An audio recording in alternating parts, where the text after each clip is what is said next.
week's edition of the Help Yourself podcast, I am joined by a lady. She's a comedian. She is a content creator. She's got over 1 million followers on her Facebook page. She's got millions and millions of views across all of her videos.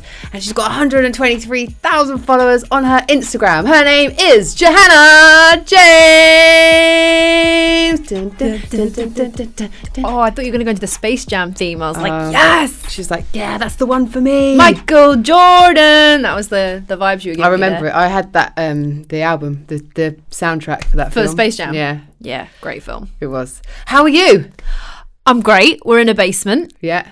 Which is an unusual place to be in a Monday morning. But I'm loving it. It's beautiful. Just giving away all the secrets. Sorry, the top secret. No, I mean, we're in a top secret location. Yeah, we're not. We are in a top secret location. You can't tell anybody. So this is the Help Yourself podcast, and it's just starting. So no one knows what it is yet. It's brand new. It's brand new.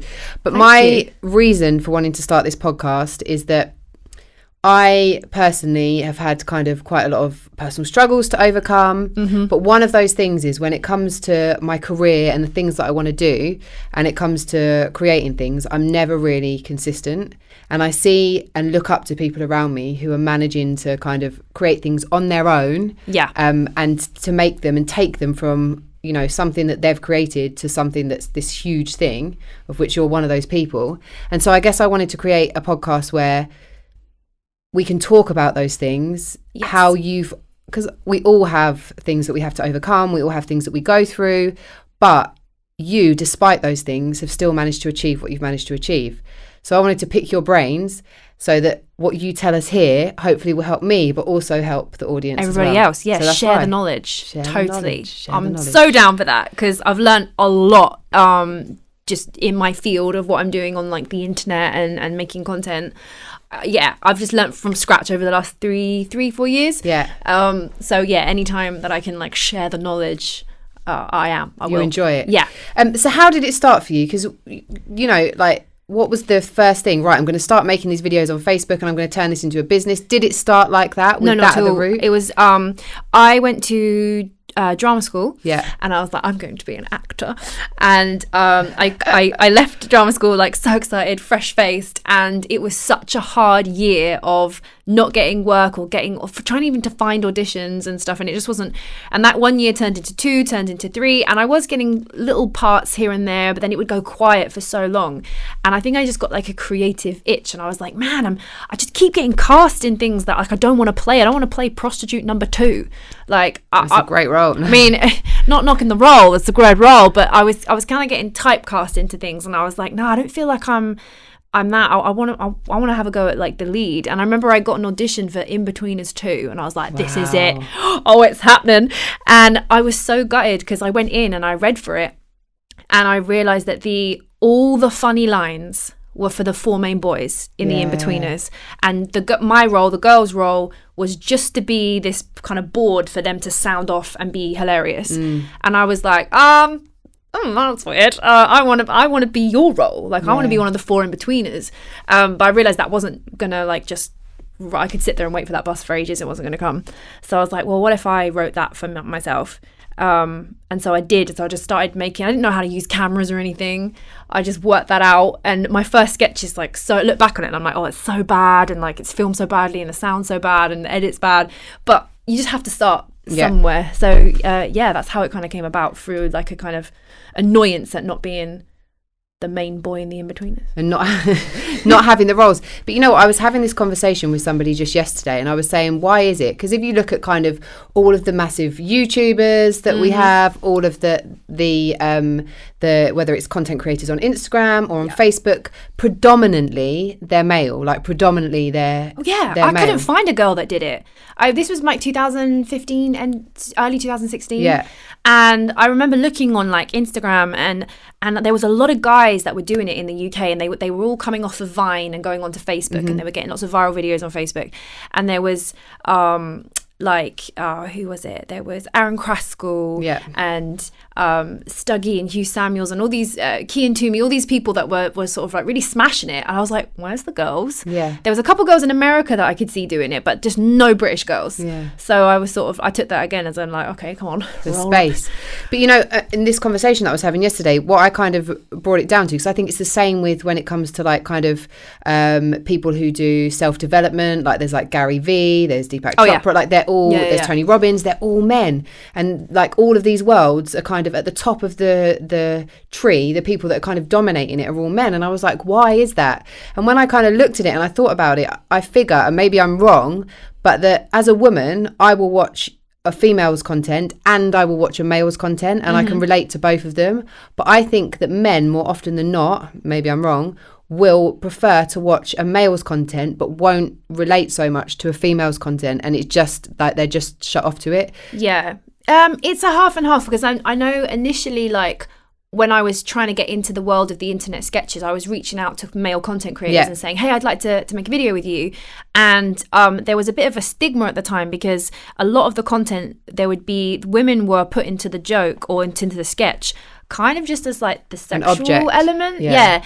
And I kind of have this thing where I want to be the butt of the joke, not the butt of the joke. Yeah. Because and I was kind of adamant that I didn't want to just keep playing that joke or be overtly sexual, because that's a very easy way to make numbers on the internet. I have discovered, like, if you want to make like numbers on the internet, get your tits out, basically get your boobs out and your bum out and stuff, and you will get. I've had girls. I've really encouraged girls to join the internet and like get on, especially comedians. There's such a lack of them, and I've encouraged lots of people to start, and I've seen them like exceed me in numbers because they have chosen to be overtly sexual in their stuff. And it's like, cool, crack on if that's like the route you want to go.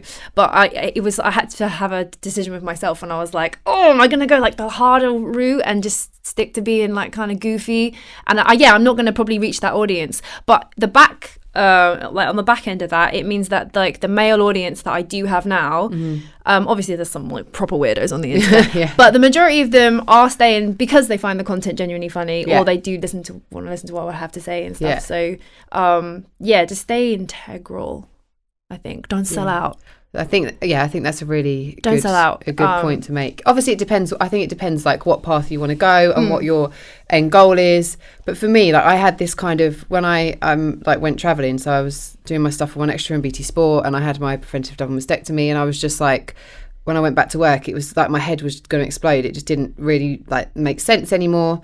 And so I like went traveling, and then when I was traveling, I kind of had this, I just was getting really annoyed at the fact that whatever I was doing, I was by the internet being viewed as an object, and my nudity was being viewed as sexual all the time. Like if I see like a topless man, or it's not my thought instantly isn't like that he's a sexual object. It's like it's just a topless man, or he has 3 nipples. Yeah Chandler Bing. But at the same time, I think whenever it's a woman, like you're judged on like as a sexual object. Oh yeah. And it started to really piss me off. So I came back and I was like, I'm going to do this interview series, and it's going to be called Naked Truth, and everyone's going to have to do it naked. I love that. I love your Naked Truth. So but that's my vlog. So I wanted to do it as an interview series where like both people would be naked doing this interview. And I actually filmed 1 episode.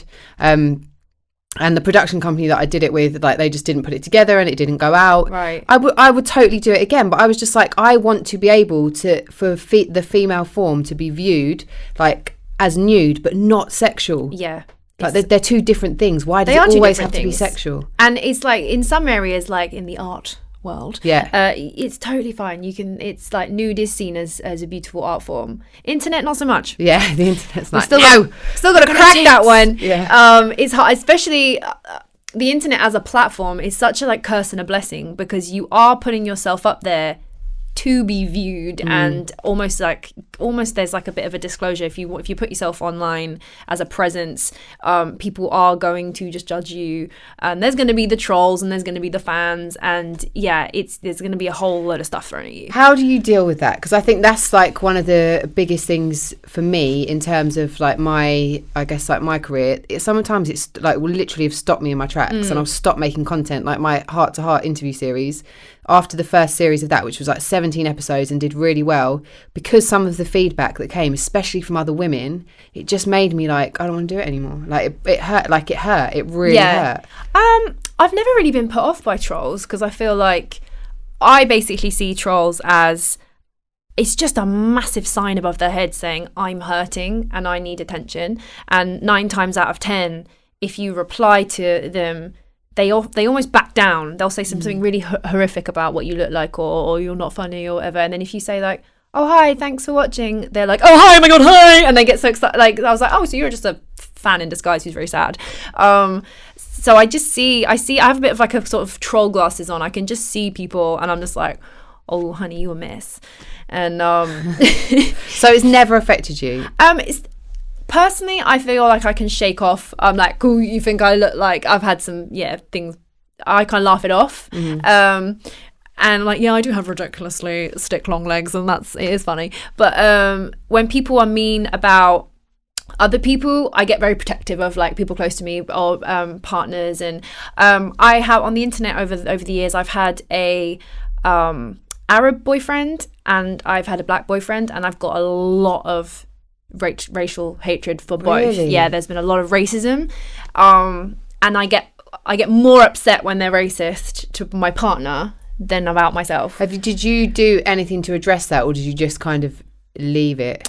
I tend to just block and just block, because I was like, well, that energy is so bad. People they'd somehow get through and leave voice notes in my inbox and do the incredibly horrible racial slurs. Slur. That's a drink. Fake wine, ain't it? A racial slur. Not the right one. Slur. Yeah, and so they're the harder ones. They're the ones I have to take a minute and I'll go have a quick walk around the garden and a glass of water and like. But sometimes does it like not scare you, but like worry you that those people are actually in existence and they're out there, they exist in the world, and because you're, I guess, so visible, you must get recognised all the time, and then it's like those people could see you, and then they probably wouldn't say anything to you in person. Yeah, it's one of those things. There's a Taylor Swift song recently, and she was saying like, if you said it to my face, it would be a knockout, like amazing. But you say it behind your keyboard. It's not brave. I've never had anyone say anything negative to my face. Yeah, I prefer that. I'd be like, cool, let's sit down, let's talk about this. But yeah, it worries me how backwards, how uneducated people are on the internet. Ignorant. How it's worrying. I'm like, whoa, you can have kids and you're going to feed this to your kids, and this is a very worrying situation. But also that people think it's a space where they can just say whatever they want, and part of me is like, do you actually really mean that, or are you just thinking of the nastiest possible thing you can say? And I guess it is a reflection of them more than anything else, because it means that their insides what's going on inside must be so rotten that they can kind of conjure up these things and say those things. It's all like it's like they've just learned. It's a lot of it's learned behavior. You don't learn fears, like you can adopt them. So it's all like ignorant behavior. But I kind of like, I'm happy that I get to be that person online to kind of pave the way, and be a presence like that, and be like, no, this is welcome to 2019, guys. This is like how it is. Yeah.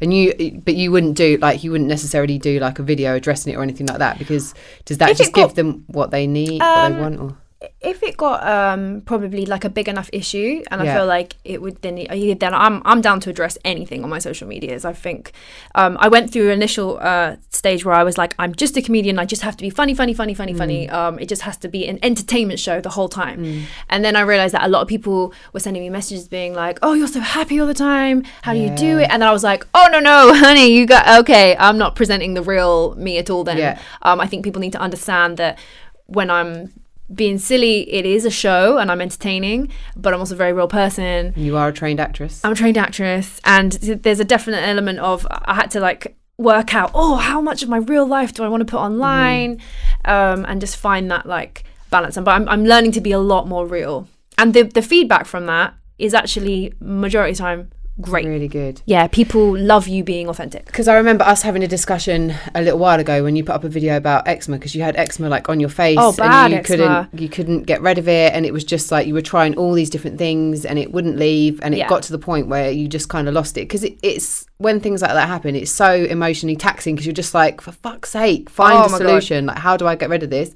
Yeah. And nothing was working. And you did this video, which I thought, like, it was so relatable because it's something, it might be something different for somebody else, but it was just like really refreshing to see you being genuine. It felt like just being like in a moment where you were just like, I've reached the point where I've just had enough and I don't know what to do anymore. Oh yeah, I had a Britney Spears meltdown on my Instagram, and yeah, like my face was just, I had very painful, very obvious eczema, which looked like I had 2 black eyes. It was all kind of around my eyes, very sore, and I was having to go to sort of events and photo calls and try and film videos and content, and people being like, you look like you've been punched in the face. Like, are you okay? Thanks, what's wrong mate. with you? I'm like, no, it's fine. It's just my eczema. And then I decided to just, I was like, I got upset and was having a little meltdown, and I was like, you know what, I'm going to film this. I didn't actually film it to intend to put out. Right, okay. I was like, I'm going to film this because I know I'm upset right now, and maybe I'll make like a long YouTube video about it, and this will be like and I can say, this is how I healed my eczema. But then when I look back, I was like, actually, this is me, and this is what I'm really doing right now. And maybe if I put that out there, I don't know, someone else has got to be dealing with this as well. And like, yeah, I had so many people in my inbox being like, I've had dermatitis since I was 7, try this cream. I had my friend Natasha Bedingfield in LA, she saw the video and she was like, I'm sending you... Name dropper. Name drop. She's an old family friend, but she was like, I'm sending you these creams from this doctor in Germany. And so like everyone was trying to help. I had people being like, would you like my free ebook on how to deal with eczema? This whole like community popped up just because I reached out, and I was like, okay guys, I see a pattern here. If you're in that space and you reach out, there will be people who will like Avengers assemble to you. Yeah, and help. But I know you also lost followers as well, right? Oh yeah, I lost a bunch as well because people were like, oh, she's not as hard as we thought. or she's not the happy all the time person who's constantly funny, not realizing that that's, you know, like just I guess like a part of your persona, or a persona in a way, I guess, that you are a normal human. Yeah, normal human. We all poop. You have emotions. Yeah. But I also find, I don't know, I think there's something about like when women stop kind of playing a role that people have put them in and then show a different side to themselves, that people are like, ah! Yeah, well, you know what? I think it's that they recognize themselves. Yeah. And they go, ah! Yeah. And then I run. Think, it was people going, nah, this is too close to home. I don't want to like recognize this stuff in myself. And it's more probably that they're running away from. How important do you think it is, like, we're in this time where so like everything is really fake and false? Oh my God, and it really, really is, because like sometimes to me, like I do my naked truth thing, so like I've got no makeup or whatever, and sometimes I'm like, you look awful, I'm like, I can't put that out, but then I'm like, no, Claira, that's the whole point. That is the whole point, is that this is real, and your ego needs to just shut up, and you just need to do what you want to do. And like that was like a huge step for me to do that in the first place, because I'm like, oh shit, there's people who think that this is me, like this little bubble that they've seen of me is you're just a naked lady all the time. Exactly. And now they're going to see like this kind of like really who I am. Yeah. And I know that some people aren't going to like it. And when you're kind of in this world where numbers count and likes are important and views are this and views are that, it can stop you from creating what you want to create and what you know the world needs, and just fall into that trap of doing something else that's kind of fake again. So how for you do you, I guess you touched on it earlier with the not wanting to go down the path of just being like use your sexuality, but how do you kind of stay like true to yourself when I guess there must be so many temptations to be oh fuck it. The views thing's hard because it's like one of those, it's an ongoing thing. Like views are what makes a job, because views are what attracts brands. It's how you can pay your rent. But if you focus on chasing views, you miss the whole point of what the content was. And if you go back to like the original content content maker makes, they made it because they enjoyed it, or they had something to say.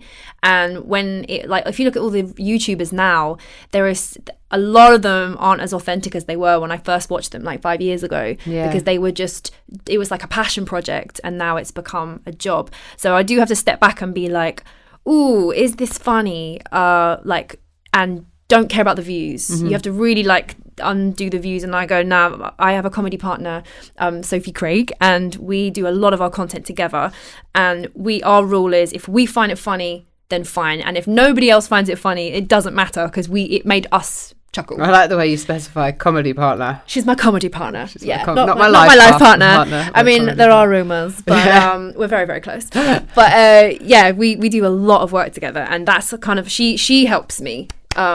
I think if you like being self-employed and stuff, or a lone ranger in anything's hard. Hard. Find your wolf pack, find people that are going to keep pushing you even when, and Sophie's probably that for me, for sure. How do you deal with those times? Because there must be times where, I mean, you are, as we discovered earlier, human. So there must be times where you just feel like you've had enough. Sometimes I just want to delete the whole thing. Just delete it all.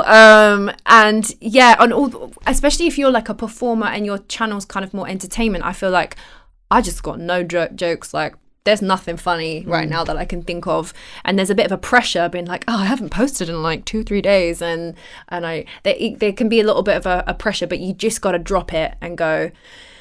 Normally everything will come back to you once you're not looking for it. It's like if you're trying really hard to write an essay, suddenly you forget all the words that there are in the world. But if you were talking about a subject you're passionate on, you verbally will spit out an essay in an hour. So it's you've got to just like step back and just take the pressure off. One of the things I struggle so hard, what you're saying about people being driven, and I'm like, I feel so undriven. I always beat myself up because I'm like, I'm not, I haven't written a Netflix series by the time I was 30. Oh no, like shoot you now. I find it hard to not beat myself up about chilling. Especially when you work on something that's 24/7, like social media or anything that's not just like a 9-to-5 where you get to clock out. Some of my friends, literally, they get to 5 o'clock, they clock out, and that's it for the evening. Whereas I'm 24 hours constantly. Evenings and weekends tend to be more my busier time, and I find it really hard to relax and be like, no, I can actually go for coffee and see this person, and I can take a day off, or a holiday's allowed. I want to go on holiday, and then when I get on holiday, I'm like, this is great for content. And I'll end up making more videos on my holiday than I did if I wasn't on my holiday. So I'm still learning that, like, don't beat yourself up. It's definitely like a marathon, not a race. And I guess everyone's time is different. Everyone's timing is different. Like some people's work rate is much higher than other people's, and it'll run out. So like everything happens in these kind of different spaces at these different times, and it goes up and it swings and roundabouts. So earlier you said that you went to drama school, and then you had this kind of like 2-year period where you were trying to find work and it wasn't happening. There was like a lot of rejections. Where does your like self-belief come from? Because obviously when you start making the videos that you were making, I know you were looking at other people and seeing what they were doing and seeing they were getting views, but you've kind of stuck to it, and you've done it, and it's been years, and you've constantly been creating content. But at the beginning, when you were putting stuff out and it wasn't doing like the same kind of views as them, where does that kind of belief come from that this is going to be something? Well, I think it comes from that little voice, when you see something and you go, well, I could do that. Like you watch a film, or you see someone or do something that you aspire to do, and then you kind of go, I could do that. And I think it was like I didn't listen to that voice for a long time, or I would shush it up by going, oh no, but you can't, because it's so unfeasible, because there's all these things to do. And I wish I'd started years earlier. Like, I kick myself now that I'd started when I started, because if I'd started even a year before, but you can't think like that. But just stop what you're doing and start something, action plan something, because I didn't listen to that voice. But when I first actually got into it, annoyingly, I had got out of a relationship, and it was that kind of like new year, new me time. And he had no belief in me, and he was an actor as well. We were both actors, and it was a bit of a toxic situation where he if one of us got a job, it would be like, yay, great. I haven't got a job. And you were constantly kind of that jealousy. There was a lot of jealousy there. And now I can see, now that I'm out of that situation years later and older and wiser, I can see, oh wow, he was so jealous of me. And he would say, oh, I don't think actually maybe acting's for you. Or like, I was trying to start a YouTube, and he was kind of put me down about it, or being like, oh my God, that's so self-absorbed. Why would you take a photo of yourself? Why would you like literally say this stuff to me? And he ended up leaving, and I was in this like, and then it was at the time, it was kind of a bit of an FU, and like, I will do this. I'll show you just how funny I can be. And found that I've just sort of found my stride in it and was like, actually, I really like this. But annoyingly, it did come from a kind of breakup place. Well, sometimes those breakup places power us into things. I mean, sometimes you get a bad fringe, exactly. or sometimes you start a comedy career. Like, it was one of the two. Well, then there's a good reason for it happening. Then it might have just been seemed really shit at the time, but then obviously it brought you into what you do now, I guess. I think it's funny, like when we talk about it, that most women that I talk to, certainly at some point in their life, have been with a guy who is kind of quite controlling, quite abusive, not necessarily physically, but certainly like mentally. And I find it amazing that we go through like these kind of experiences, and that there's people out there, so many people out there that exist like that.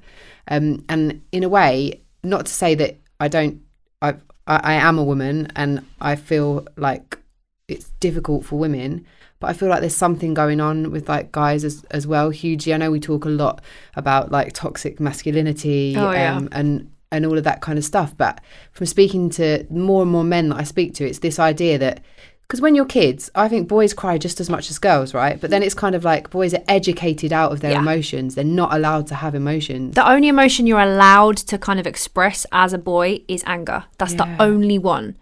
You're not allowed to do anything else. Girls, you can have the whole spectrum. Guys, you can just be angry at something. Yeah. You can't cry about it, which is so unhealthy. Like, crying is just a human thing. It's not a gender thing. Yeah. And I'm like, it's one thing that I'm definitely going to make sure, like, after, meeting many boys and men, I'm like, whoa, I'm going to make sure if I have sons, I'm going to, like, encourage crying. Because it's like, and not make it like a shut up, don't cry, but like get it out. Don't cry. Yeah, get it out. Tell me about it. There's this whole like man up thing. It's crazy. So yeah, definitely that is a thing. That is a bit of an epidemic. I mean, we could do a whole podcast just on the epidemic of men not crying. But because I grew up, like my mum died when I was a kid, and I've got my dad and my brother, and certainly my dad was like the prime example of not dealing with what was in front of him and what has happened, and because he didn't deal with it, we didn't get to deal with it. So it had like this massive knock-on effect. Yeah. And you see how like when people don't process the things that they go through, that it manifests in other behaviours. And I think that sometimes, like when we see these relationships, it just comes down to massive insecurity, self-loathing, people not liking themselves, not loving themselves.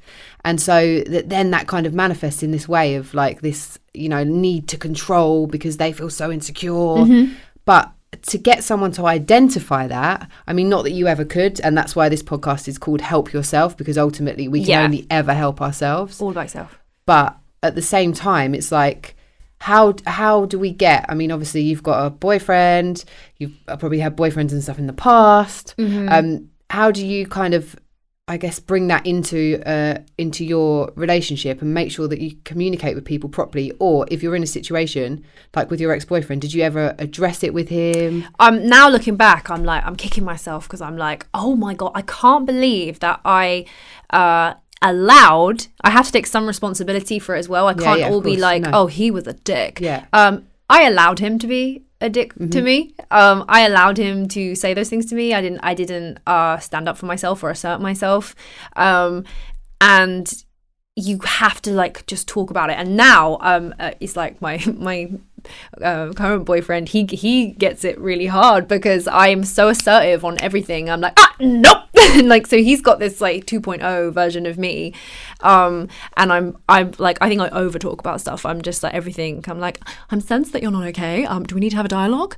And yeah, like I'm all about that stuff. Luckily, he's so into self-help and stuff too, and we will actually we'll look at TED Talks and podcasts, and we'll like, we're interested in psychology and all of that stuff anyway. But you got to talk it out, even if it's uncomfortable. And you feel better afterwards. A good cry and a good chat. Yeah, it relieves like 60-70% of all the pressure of any problem. Is that an official statistic? I'm going to make that up. That is a 60-70% advancement in your it's a scientific study. Yeah, it is. That I've done that I know is correct. Because you just touched on there the fact that you and your boyfriend, you're both interested in self-help stuff. And I think that's something that's really interesting, because I think that's a conversation that people should be like having more, is the things that they do.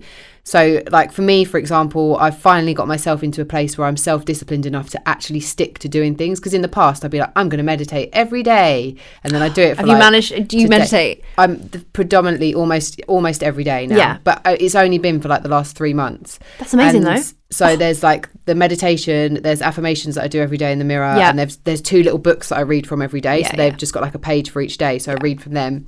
I was going to be like, I'm going to journal every day, but it's unrealistic for me because I don't necessarily feel the need to journal every day, and I don't want to sit there and force it. And B, I forget, and I'm too scatty. So just committing to those things every day has had like a big impact on my life. Are there things that you do every day that I like to just check in with, so reading stuff, like I'm all over Amazon getting the self-help books.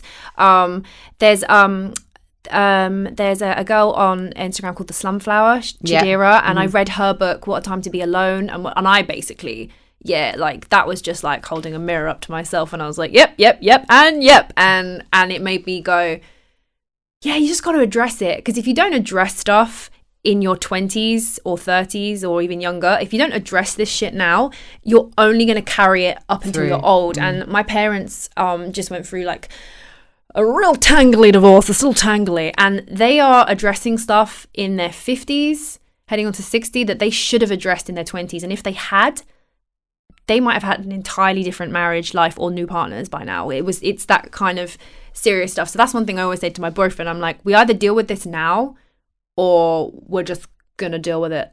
Well, you just grow apart, won't We're just going to deal with it later, or you're going to deal, it's going to be the same. If you feel like you're on a cycle with a different boyfriend, same pattern, I definitely looking back going, I see a pattern here. Yeah. A pattern in myself, in my behavior and what I allow. Yeah. And also, just a pattern in types of people that you're attracted to.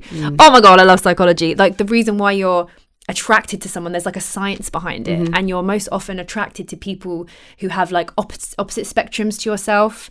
They'll have qualities that you wish that you had in you.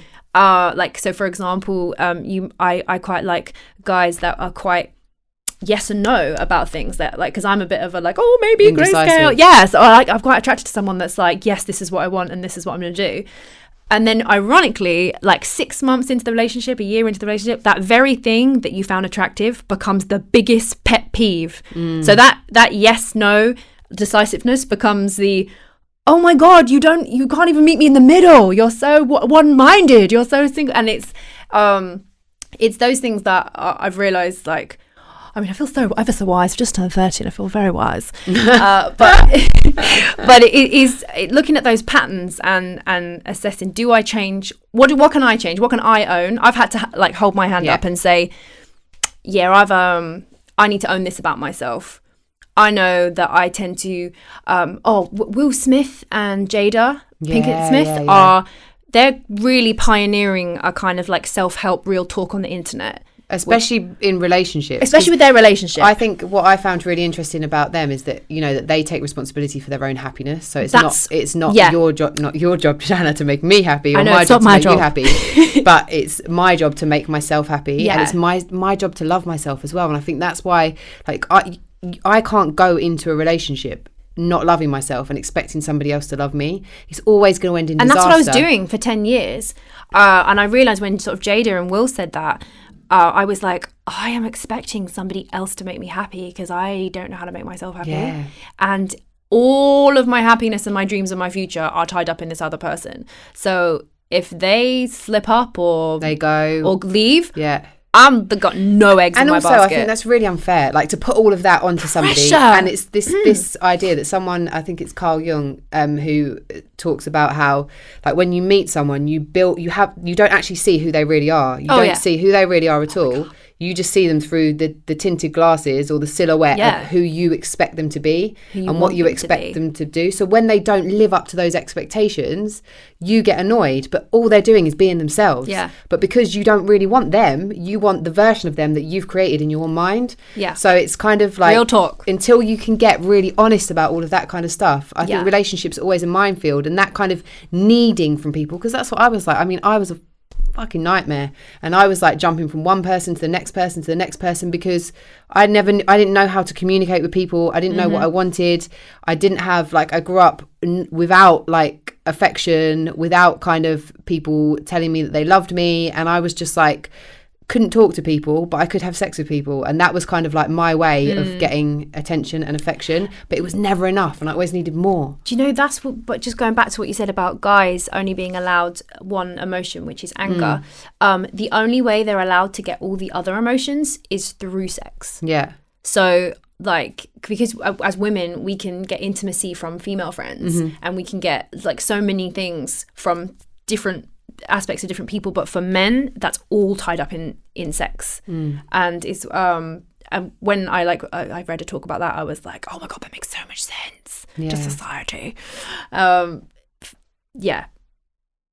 there's so, I guess that what it makes sense in the way that we were talking earlier about kind of men being so focused on sexuality, about us as different genders being allowed to gain access to the whole spectrum of humanity, and crying and sex and intimacy should be available through loads of different things, but guys aren't allowed to be so intimate with their guy friends. I've spoken to my boyfriend and friends before and said, why don't you like have proper girl talk with your guy friends? Yeah. And he's like, oh, but there's a lot of like, we'll get cussed out.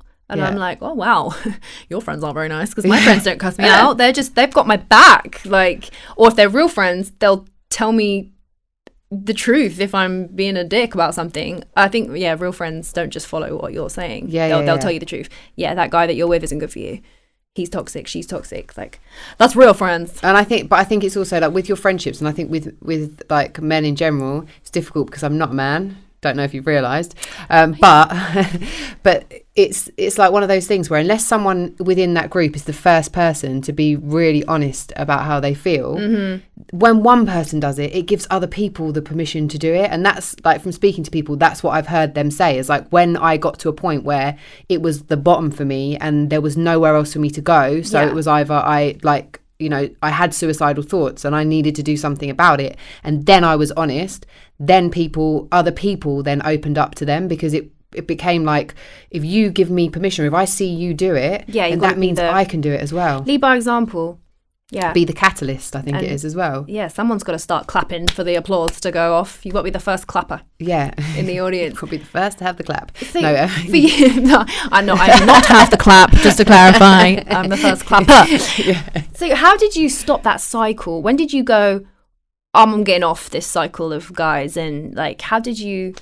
I think it was because like it just got to this point where it was like, this is insane. It was like this emotional roller coaster as well, because what I'd done is, following my dad's example, like with my mum dying, I just carried on. Like, that's just what you did. No one told me that grief was even a thing. I didn't know there was a cycle that you're supposed to go through. I didn't know there was stages. 9. Wow, because I didn't even know it was a thing. I didn't know grief was a thing. But obviously grief is our human mechanism to cope with death. Yeah, it's there for a reason. But I was just like, I'll just follow my dad. And all that was happening was that, because I didn't want to upset him, I would come home at night, I would shut my bedroom door and I'd cry for hours, and I'd get so angry, and I'm not even sure why I was so angry, but I think it's because I wanted my mum back and I couldn't have her back. And then I'd end up just like punching myself, because it was like this overwhelming pain that I didn't know what to do with. And so that became like a cycle and a way of dealing with things. And then I think eventually that intense emotion just got stored somewhere, and it would just come out at random times. So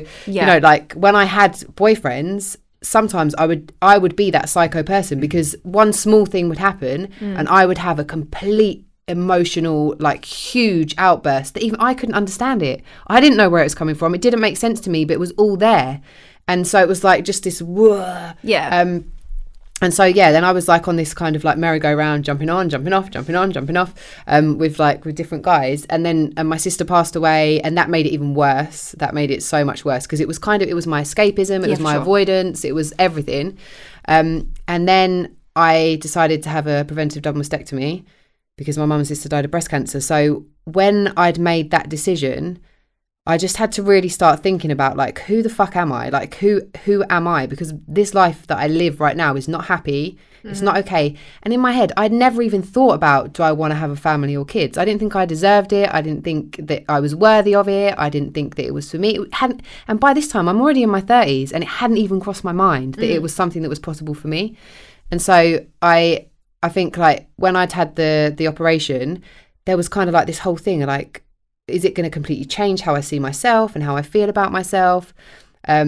And I'd like written this blog about like no boobs, no man, I think it was called, like prior to having the operation. And I just remember I was at One Extra at the time, and Mr. Jam coming up to me and being like, no, it's going to be fine. Like, anyone who makes you feel like it's not fine is an idiot.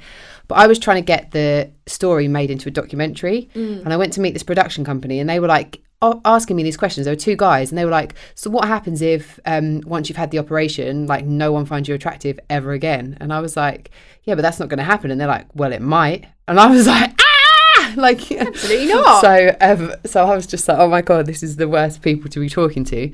But I had that operation, and I had 8 weeks off, and my life, because before I'd always thrown everything into doing this or going there, or just be keeping busy, and I had to stay still, and it just brought up so much stuff. And I was like, whoa. And that's when I decided to go traveling, and that's when it really changed, because I went on that like 10 months of traveling, and I was adamant at the start that I didn't want to be with anybody. There was one person that I met and like traveled with for quite a few months, but yeah, and then I came back and I got a boyfriend, which was 2 years. We split up in October, and then since then, where are we now? I've been on one date. So yeah, nice. It's like, it's just completely changed now, and now I'm in a place where I'm like, I really like who I am. Yeah, you can tell that as well from you. I'm really happy on my own. I enjoy my own company. So unless someone is going to like compliment that, and they're in that same situation, I don't want it. Yeah, that's what's attractive. Well, I'm trying to think of this quote I've seen online. I love a good quote, online quote. But it was like, if you don't heal what cut you, you'll bleed on people. Yeah. That didn't cut you. No, I've got that wrong. I mean, that's great. That does make sense. Do you know what I mean? Like, it's bleeding on people everywhere. Yeah, and that is like, true. Oh my God, that's so real. Yeah, like, there is so much that we're bringing forward, and like you said about expectations.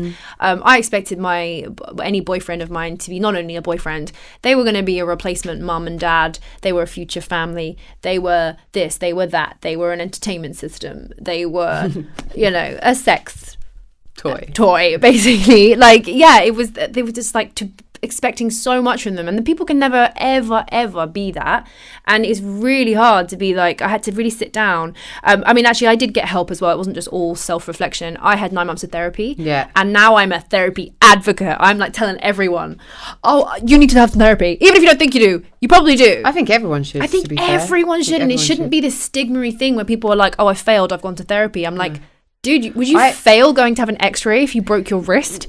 It's exactly Absolutely the same. not. I go to an osteopath on a regular basis, because I know that if I don't, I end up getting a really bad back, and my head gets stuck to my shoulder. Yeah. So, and I don't want that to happen. It's the same with your mental health. You don't want your head to get stuck to your Exactly. But there's a lot of this talk, and I do it quite a lot as well. Like, I'm quite aware of the fact that I say, like, we have the power to change our lives. It's down to us. We have to take responsibility. But when I say that, it doesn't mean that you don't need help to do it, or that you can't go to other people and say, yeah, I don't know how to do this. That's a dangerous path to go down, to think I can just do it myself. Yeah. And also, you need professional people. You need people who can give you, because sometimes our friends, they're talking from their own experience. They're not talking from this neutral space. Sometimes Sandra doesn't know exactly what to do. I mean, but Sandra's a good place to start. If you're someone who's never spoken to anybody, then you need to have people. You need people.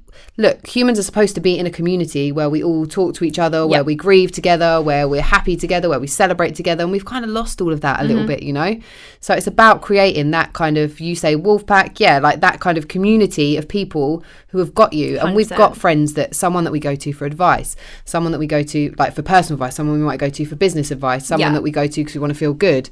No one that we want to go to because we want to feel bad. But people, you've got friends who are like a bit of drama, and they like a bit of gossip, and sometimes you've got your different friends for the different vibes, for sure. But like having therapy, I can't stop just ranting about it, because it was not what I thought. The only time I thought about therapy that I'd ever seen was in movies. And it was lay on a couch. It was like a warped thing. It was not. It was just this lovely, lovely woman who became like my my aunt. Yeah. Like she was this one sensible adult in my life that was impartial. Yeah.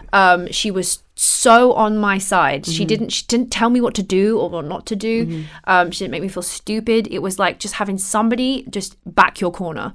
And when a lot of people don't feel like they have that, and to get that, and it was amazing. And she kind of like observed a lot from me, and it was insane. So I did it for like 9 months, and she wrote down in our first session, it was like 2 hours of just finding out who I was and what I wanted help with.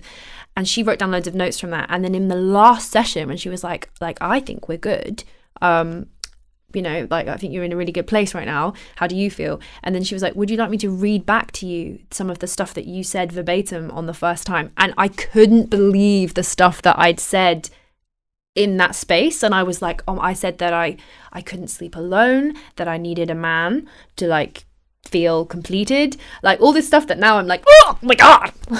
But I actually said that, and I was like living in that space. I didn't like sleeping alone. I was terrified of being alone, all this kind of, that was what I was living. And it was able over 9 months to help me help myself. All about helping yourself. Oh, nice little segue into what this is. And it really is. And I'm still continuing, and I'm continuing that without my therapist. I'm continuing that, I think, with my own education. With YouTube's amazing. Yeah. Like shout out School of Life and stuff like that. Yeah. But like just little nuggets that you can get to digest every day, and things like when you're upset and you're trying to get that affirmation from a boyfriend or a parent or from a friend or whatever it is, whoever it is that you go to get your like pick me up. That voice that you're wanting to hear, you also have that inside you and I never listened to it. Yeah. And so sometimes I'm having to catch myself now, and I'm going, I really want my boyfriend to tell me everything's okay. And then I'm like, you know what? Everything's okay. I have to tell that to myself, and that voice is way stronger. Like, I have my back more than he has mine. Just saying, he loves me, but I definitely have my own back more than he had. Like, everyone has. But isn't that great that you can cultivate that voice? And that voice does exist, and it is there, and it's so powerful and so like. But the problem is that I think we have more often than not, we are so focused on our limiting beliefs and the thoughts that limit us and the negative side of things that actually just as easily we could flip them and they could be positive. We need to high five ourselves so much. Yeah. Like, I'm just high five myself right there. But we do, like, everyone does not, it's not cool to be able to give yourself a mini fist bump. It's like, no, I have to be all aloof and like, cool and French and like, no. We all have that voice that we're like looking for elsewhere, or all that thing that we're looking to fill. We have those tools, but we just don't use them. Yeah. And when you start to use them, like, you feel great. We get the power. I think we are immensely powerful beings. We are. We're actually superheroes. We don't actually know the relentless amount of shit that people can go through and survive and come out on the other side.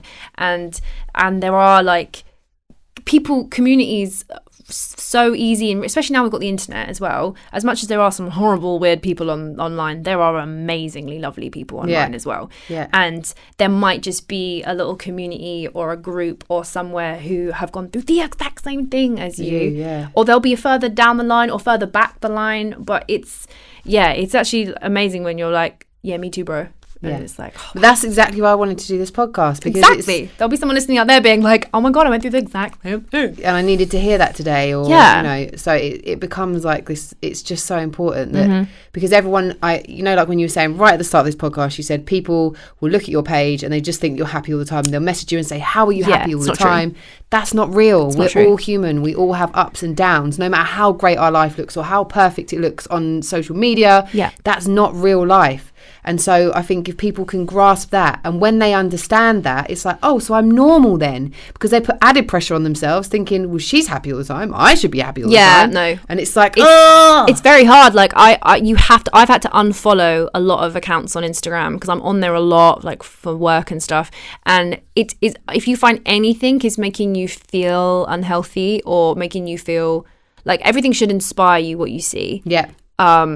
So I just tend to do stuff, even if it inspires you. So if fitness accounts like inspire you to go to the gym, cool.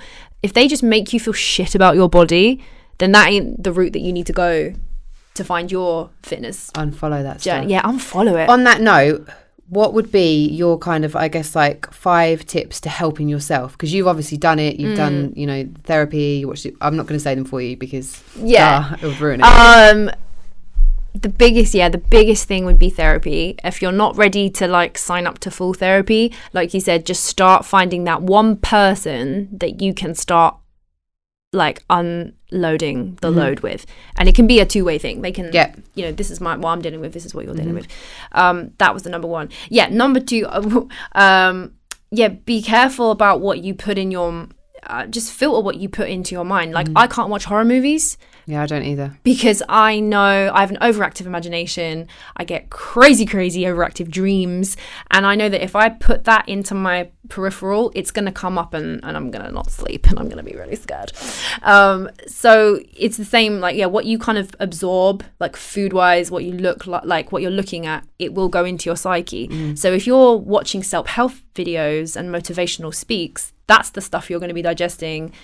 If you're looking at thinspiration pages or whatever it is on the internet that you're filling your time with, just kind of like treat it like food thought. Thought for food. Food for thought. There we go. That's number 2. Number 3. Maybe a book. Oh yeah, that I've got to shout out that Chidera book is brilliant. What a Time to Be Alone is just phenomenal, and it's really quick. I read it on holiday. It's not like you have to go through this laborious 12-volume thing. It's just quick, easy. She's so current and she's just so on it, and I don't think you have to be a girl either just to read it. Like it's just all about for everybody. So that's just about owning yourself and loving yourself. Like she has got so much self-love. It can come across like, oh, she's a bit up herself, but actually I'm like, no, I'm only thinking that because I'm a bit jealous of how much she loves herself and how confident, like it emanates from this woman, and she doesn't let anyone treat her like, she has got such high goals for the relationship and the partner that she wants, that she's got no time for anyone. So like the man who actually gets her in the end, like he's got a tough triathlon to get through, but he will, like, amazing. Like she she made me like raise my own standards. So that's thought 3. Like if you have a passion, like I kick myself that I did not start doing comedy before.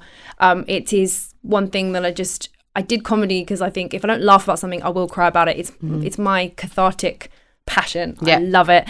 And I think so many people do stuff, like they do jobs that they don't love, and they kind of, your time is going to whiz by and you're going to be like, oh, I never did that or whatever. So do what you love. I've got so good now at like leaving parties if I'm not feeling it, just going home. I'm just don't like, have to stay there anymore. Why am I staying here because you want me to stay here? Or like I've got so good at it. I call it doing the Mary Poppins. You just go, time to go, and you just off you go. Okay. So like it's like not a selfish or horrible thing to put yourself first, and like to be honest, I think like if you don't fancy doing something, like why would you go out with, like I'm not a massive drinker, so if people are like come out for a drink or stay late and drink or we're gonna go on this big pub binge, like before I probably would have gone, it's like no, and then now I'm like, could not think of anything worse, Susan. I'm going home, and I'm way happier. So and I'd learnt that so late in life. I wish I'd done that from like 21, just being like, nope, not my vibe, bye. And number 5, do not beat yourself up as half, because that's probably my thing. Like your worst like critic will be your own head, that little voice. Listen to one that says, I could do that, not the one that says, you're lazy. Tune the other one out. Listen to the one that's like, I could do that. Yeah, because they're both there. They're definitely both there. If people are listening to the podcast, the Help Yourself podcast, and they want to find out more about you, where can they do so, Jahannah James? I'm all over the internet. Yeah? I'm everywhere. Google me! Can't get rid of me. No, if you Google me, you're going to find weird foot fetish websites. Okay, don't do that. Not that I, like, people find pictures of my feet, and people have made, like, fan tumblers about my feet. It's very weird. That was me, by the way, everyone. I knew it. But yeah, I'm just at Jahannah James everywhere on the internet, on like Facebook, Instagram, Twitter. Thank you so much for being here and sharing. Thank you for having me. I took the V plates of the whole podcast. Exactly, you did. You took the the plates. Great. You were the first one here. You took my podcast virginity, and I loved it. Bit of girl on girl action. Yeah, you were. But thank you so much for being here. I know people will go and check out your stuff, and it's so nice to have an insight into you as a person and not just you, the Being comic. silly. Yeah. Yeah. Thank you so much. Thank you. The one clap. Claire's got the clap. Woo! That was really, really